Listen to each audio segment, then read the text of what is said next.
അത് പരിഹാസത്തിലാണ്. കാരണം നാരായണത്ത് ഭ്രാന്തൻ എന്ന് പറഞ്ഞ മഹാസിദ്ധനാണ്. അദ്ദേഹം മരണമില്ലാതാവണമെന്ന് പറഞ്ഞപ്പോൾ അമ്മ അത് പറ്റില്ല എന്ന് പറഞ്ഞു.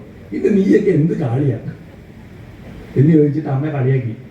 അമ്മ പറഞ്ഞു, എടാ നീ ഭയങ്കരനാണ്, കാലമൃത്യുവിനെ ആർക്കും തടുക്കാൻ പറ്റില്ല, അത് നിനക്കറിയില്ലേ? ഓ എനിക്കറിയാം, പിന്നെന്തിനാ നീ അങ്ങനെ ചോദിച്ച്? ഒരു രസമല്ലേ അമ്മയും ഞാനും മകനും അമ്മയല്ലേ, നമുക്ക് തമാശ പറയാമല്ലോ. അപ്പോൾ എന്നാലും നിനക്ക് എന്തെങ്കിലും തരണം, നീ മിടുക്കനാണ് എന്ന് പറഞ്ഞു. എന്നാൽ ഒരു കാര്യം ചെയ്യാം, എൻ്റെ ഈ കാലിലെ മന്ത് ഈ കാലിലേക്ക് ആക്കി തന്നു. കാരണം ഈ കാല് കുറേ കാലമായിട്ട് കഷ്ടപ്പെടുന്നുണ്ട്, ഇനി കുറച്ച് കാലം ഈ കാല്.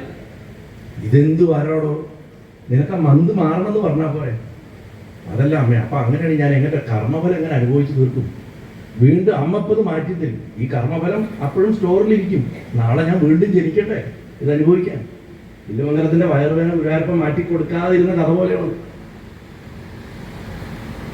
നമ്മുടെ വിചാരം ഇതൊക്കെ വളരെ സിമ്പിളായിട്ട് ഹാൻഡിൽ ചെയ്യപ്പെടുന്ന സാധനമാണ്. ഒരു വഴിപാട് കഴിച്ചാൽ ശരിയായി, അതോടെ കർമ്മഫലം അവസാനിച്ചു. ഒക്കെ ഷെൽഫിലെടുത്ത് വെച്ചിട്ടുണ്ട്, എല്ലാ ഷെൽഫിലേക്കുണ്ട്. കർമ്മഫലം കൊണ്ടാണ് നല്ലതും ചീത്തയും സംഭവിക്കുന്നത്. അതുകൊണ്ട് കർമ്മത്തെ അമ്മ നശിപ്പിക്കുകയല്ല ചെയ്യുന്നത്. വാസ്തവത്തിൽ അമ്മയിലേക്ക് പൂർണ്ണമായിട്ട് സമർപ്പണമുള്ളവൻ്റെ കർമ്മത്തെ അമ്മ അങ്ങോട്ട് വലിച്ചെടുക്കും. കാരണം അമ്മ ഉണ്ടായത് തന്നെ പ്രപഞ്ചകർമ്മം ഒരുക്കി വെച്ചിട്ടുള്ള മഹാദേവന്റെ നീലകണ്ഠത്തിൽ നിന്നാണ്. അതാണ് അമ്മയുടെ മഹത്വം. അമ്മ കർമ്മനാശിനി എന്ന് പറയുന്നത് ശരിക്കും അമ്മ കർമ്മത്തെ അബ്സോർബ് ചെയ്യണം. അത് പൂർണ്ണ